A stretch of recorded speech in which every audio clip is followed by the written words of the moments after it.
Diga. Hola, ¿qué tal? ¿Eres Elizabeth Martínez? Sí, soy yo. Ay, mira, te llamo en nombre de la Asociación Española contra el Cáncer en Valencia y su circuito de marchas y carreras solidarias Run Cáncer.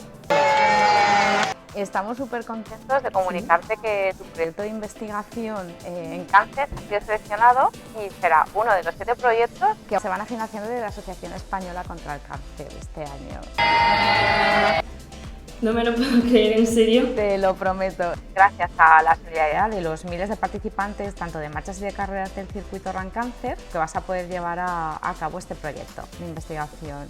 Jolín, qué bien, de verdad. O sea, no sabéis lo feliz que me hace esta noticia. Muchísimas gracias. Bueno, y en nombre de la asociación, agradecerte muchísimo que te dediques a investigar.